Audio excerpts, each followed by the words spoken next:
If I'm choosing to dress the way I dress and that does not hurt anyone else, I don't think I'm gonna go to hell for it.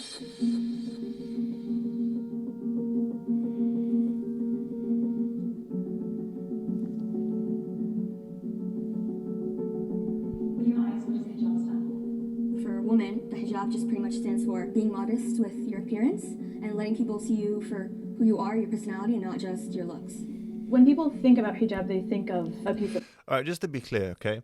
I am not going to go into the Islamic definitions of what a hijab is or isn't and proofs from the Quran and Sunnah and so on. There are plenty of other more qualified individuals than myself to be able to talk on this topic, okay? For those of you, as a general explainer of what a hijab is it's to cover yourself appropriately and modestly with the head covering, and then also to cover appropriately your body as well, which is typically a one-piece garment. That's about as far as I'm going to take it. That's not what you're getting from me today.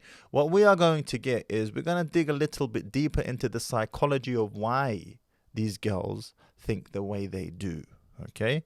So specifically with a relationship to intersexual relationship dynamics and the impact and the relationship there is between the two. So just to put that disclaimer out there. But to me, it's like my identity.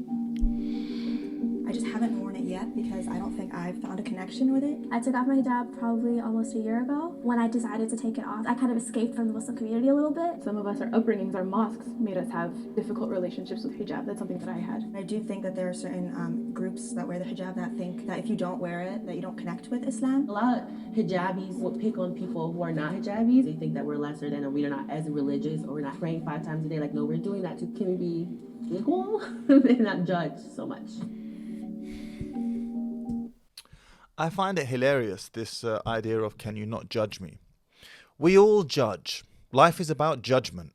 You'll be judged when you go to school. What did you get? An A star, an A, a B? And as a result of that judgment that you got from the results in your exams, it will dictate what type of college and subsequently university you can go to. And then thereafter, what type of job you can apply for. Life is all about judging. To say I don't want to be judged is to escape from the reality of the world, which is the fact that there is that the reality of being judged is necessary in order for us to be able to distinguish the worthy from the unworthy. This is why we must judge. It's crucial that we judge. And like it or hate it, we do it all the time. To say, can we just be equal? No, we cannot be equal. If you know you are lacking and slacking on something, how can you be given the same reward as someone who is not slacking? It's the equivalent of handing out participation trophies. You know, participation trophies are an insult to the winner. It's an insult. How can everyone else who lost to me receive the same reward as me? Surely I should be distinguished for my excellence in winning. Equally, we must distinguish those girls who do make that sacrifice of wearing the hijab, and in some context it really is a sacrifice. Let's say you live in France right now, for example. It's not easy to wear the hijab. So there is an element of sacrifice there. Why should you be judged equally to the one who doesn't make the sacrifice? No, it doesn't work like this.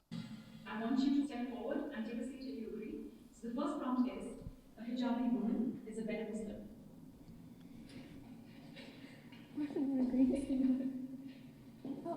Controversial questions, huh? I'm shocked I'm sitting here. When we read the Quran, we get our own interpretations of it. But it does say that in there, to only show your hands, face, and feet. If God says it, then I definitely think that is better.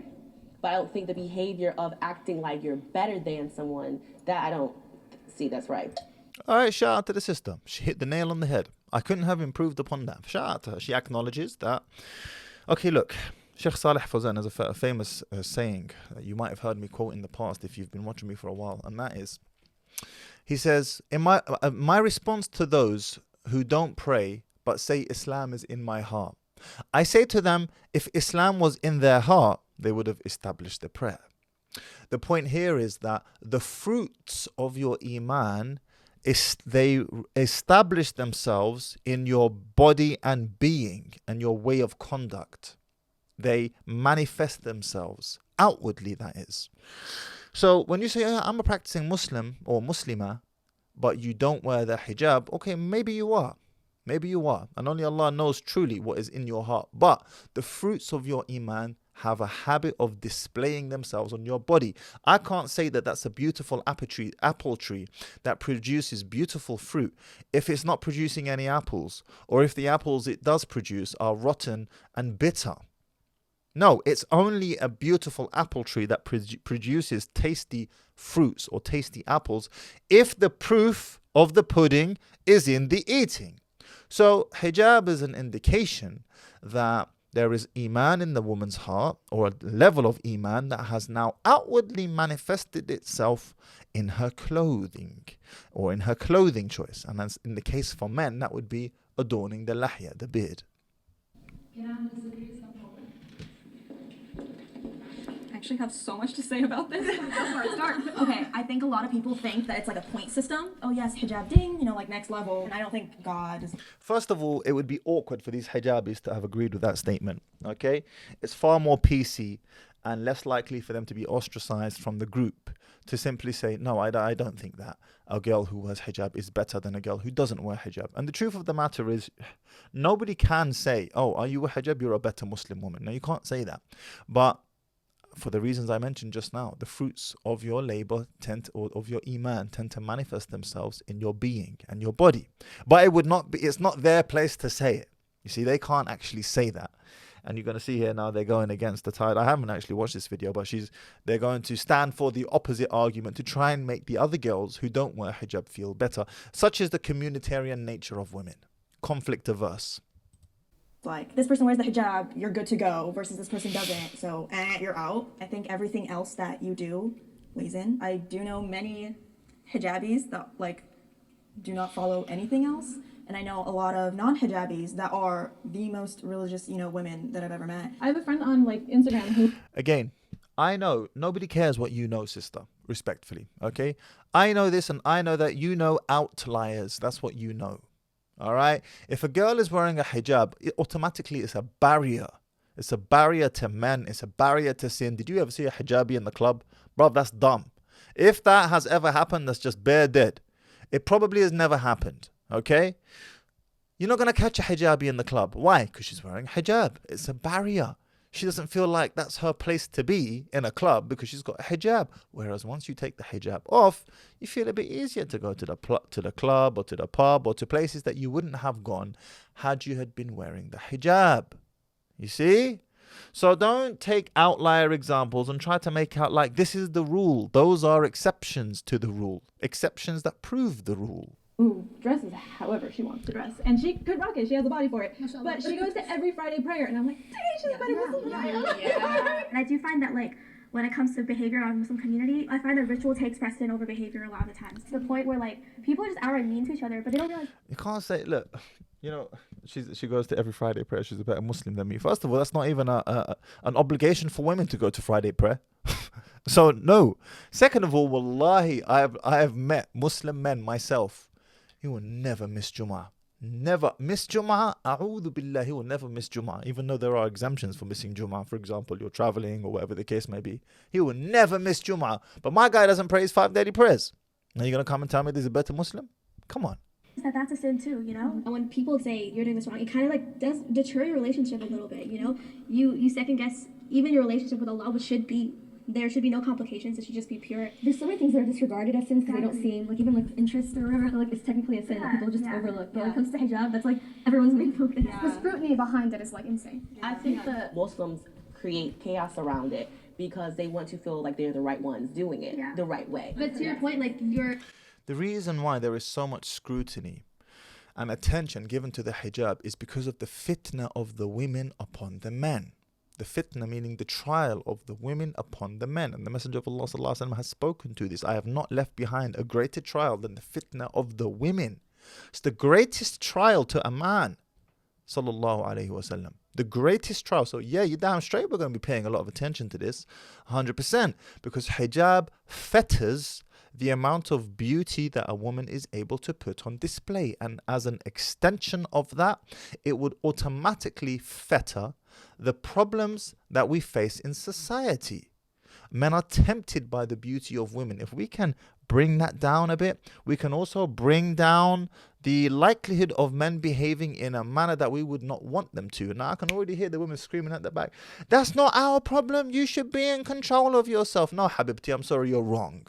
Yeah? If I own a shop, okay, I own a corner store, yeah, Mahdi and Sons corner store, and late at night, and this corner store, by the way, is in a dusty neighborhood. There's bare burglaries and all sorts.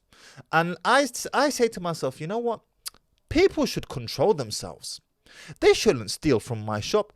I'm not going to lock my shop tonight. I'm going to leave the shutters up and I'm not going to lock anything. I'm taking the locks home with me because you know what? And furthermore, I'm even going to leave the lights on. And you know what? I'm going to leave the door open. Because why? Because people should control themselves. You'd say I'm an idiot. You'd say I'm a donut, a fool. You'd tell me to tie a camel, to lock the shop. I say to you, sisters, lock the shop. Or if we're talking, let's talk about hijab, for example. You don't do that, do you feel? Yeah, I'm sinning right now. I know that. If you have to say, well, respect. You know you're doing something wrong, and that's shaitan trying to get you to normalize it. A lot of sins that we're doing, we're being. Shout out to the sister. America. This is the most sinful country probably ever. I so disagree with you about something. I disagree about. Before this sister, mashallah, explains to us why she disagrees. Shout out to the sister. Shout out to the sister with the long curly hair. At least she knows it. She acknowledges it for what it is, because that's the first step of tawbah, is acknowledging, actually tawbah meaning repentance, is acknowledging that you have actually made a mistake or that you have sinned. So shout out to the sister. Allah yahdiha. Making excuses. I'm not saying that this thing is okay and like in America it's all right. Actually, God didn't say it. No, but I am saying I don't think I'm going to go to hell for it. I am saying I'm aware that I'm acting like this, but I just don't think of God as a punisher, because I think that affects my relationship with him. I think of him as a very like... Okay, well, let's address that statement then. I did say I'm not going to go down the religious route too much because this is out of my wheelhouse, but I do know this. Allah is the all-forgiving. And Allah is also Shadidul Iqab. He is the most severe in punishment. Inna Allah shadidul iqab wa inna Allah ghafurur rahim. And He is the all-forgiving, the most merciful. You see, Allah is the most forgiving, and He is the most He can deal the most severe punishment. So don't try and get off with this get out of jail free card that it's all, unicorns and rainbows and roses and Allah will forgive me for everything. You cannot think like this. You hope that Allah will forgive you whilst you fear His punishment, and you have to hold both of those emotions in your heart at the same time. But to simply say, oh no, I can't think of Allah. No, Allah has described Himself as that in the Quran. Inna Allah shadidul iqab. Yes, the most severe in the deliverance of punishment. وَإِنَّ اللَّهَ غَفُورٌ رَحِيمٌ. And verily Allah is the all-forgiving, the all-merciful. He is both. Loving, kind of like, don't do this because I want to protect you, but I get why you have the temptation to do it. So do you think people are going to hell if you don't think He's a punisher? I think if your actions Good affect question. other people, personally, you are going to hell. And I know this can be nitpicked because... Why does this have to be personally? Personally, I don't think... Bruv, nobody cares what you think personally. Why do we have to include how you personally feel about the religion, which has already been completed? It's already complete. Okay, اليوم أكملت لكم دينكم. Today I have completed your religion for you. Why should we care what you think, or what I think, or what the next man thinks? What you think is irrelevant.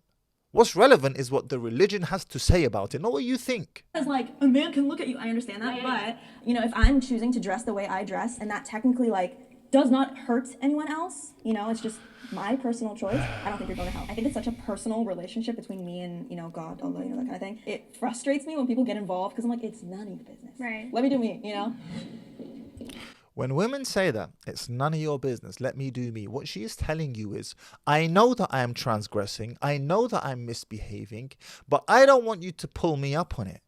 Let me do me. No, we will pull you up on it, and the religion will pull you up on it as well. You cannot continue in this way without, at a minimum, being challenged. At the very minimum, I say, being challenged. What you are trying to tell us is, I know I'm behaving in a manner that I shouldn't be behaving, or conducting myself in a manner that the religion frowns upon, but I don't want you to tell me because it makes me feel a certain type of way. It doesn't make me feel good, so please just let me do me. No, you will not be allowed to let you do you. Women are held to higher standards of modesty than men. camera. Where do I start? Where do I start? Can we talk about how guys can like go out clubbing, drinking, like go out like have girlfriends, and that's totally fine. No one bats an eye. When it comes to like girls doing the same thing, it's like they need to experience life. yeah, they need to experience life. Right. It's okay. They have to get it out of their system before they get married. Yeah. No one is like, oh, don't marry that guy because. Oh, he is yeah. 100%. Yeah. A girl gets caught at the mall having a conversation with a store associate. All right, before we continue listening to this waffle, let me give my 2 cents on this. Women are held to a higher standard of modesty than men. Yes. Why? I'm not saying it's right, but I am saying that there are certain things in the world that just are. Okay? Women have certain privileges, men have certain privileges. In the sight of Allah subhanahu wa ta'ala, we are judged the same for those things that we need to abide by, whether it's hijab and so on, for the women and for other things for the men. Okay? But a woman's primary value to the sexual marketplace or to the marriage marketplace is intimately connected to what? Her chastity, purity, her lack of experience with men. Whereas a man is not primarily judged on that metric. He is primarily judged on his ability to provide. What are you bringing to the table, bro? That's what he's primarily judged on. His ability to provide and protect. Whereas a woman is primarily valued and judged by her sexual chastity, by her youth, beauty, fertility, and of course her manners and her deen. And these are all important things, but you can't tell me that a 20-year-old practicing Muslim woman is as desirable to the marriage marketplace as a 50-year-old practicing Muslim woman. They are not the same. Okay, in the sight of Allah subhanahu wa ta'ala, maybe the 50-year-old is more beloved. But to the marriage marketplace, they are not the same. So yes, a woman will be held to a higher standard or a higher judgment in the same way, a man is held to a higher standard in his ability to provide. He will be criticized more harshly and judged more harshly if he is unable to provide to a particular standard or level by society. Not so for women. Women will be judged more harshly if she fails to conduct herself in a modest fashion. If she is immodest. And it doesn't have to be extreme like sleeping around and all the rest of it. It can be as simple as she just beautifies herself too much. She's got one too many provocative photos online. She doesn't wear hijab. Yes, she will be judged more harshly for the reasons I have just explained. And then someone's mom sees that girl and she's like, nobody marry that woman's daughter. Yeah. She guys saw her at the mall with a boy. I just want to say I've never gone to a guy's photo and looked at the comments. No one's calling him a whore or a slut or you're going to hell for what you're wearing, or your ankles are showing. Just the basic line of like clothing, we experience so much more. I want to know what they. Because we are not the same. The reason why this upsets you is because you're operating from a premise of men and women are the same. We're equal, therefore we should be judged equally. And no, we are not, nor should we be, for the reasons I have just mentioned. All right, that's enough of that lark. Let me know what you guys think in the comments. Make sure you like the video if you found value in it. Subscribe to the channel as well. Share it with someone.